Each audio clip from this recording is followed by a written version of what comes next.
Right now, we continue tracking Hurricane Ian as it just made landfall in Florida. The Category 4 storm making landfall just after 3 o'clock this afternoon. A live look right now. This is the Sunshine Skyway Bridge. It is closed right now.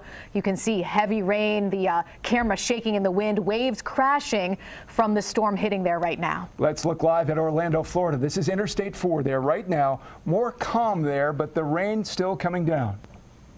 People here in the capital region are doing what they can to help those in Florida. Dan Levy was in Mechanicville today as they loaded up a truck with things needed to help people recover from this storm. He's here in the studio right now. Dan.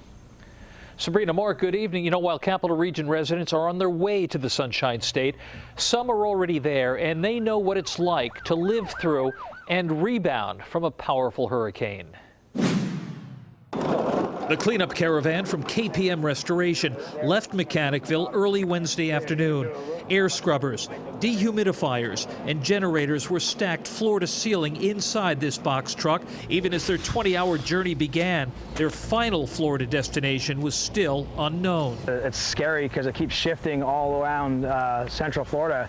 At one portion it was going right through Tampa, and now it's shifting back up towards Orlando and Jacksonville. So it's the nature of the beast. No one knows where it's going, so we're going down there cold turkey. Meanwhile, even as Hurricane Ian was making landfall on the west coast of Florida early Wednesday evening, there was already heightened anxiety as far north as Jacksonville, where Troy native Vince St. John has lived since the 1970s. This is nothing to joke about. This is not snow. This is something that's going to happen, and it's going to happen quick, and it's going to be over quick, and it's going to be devastating.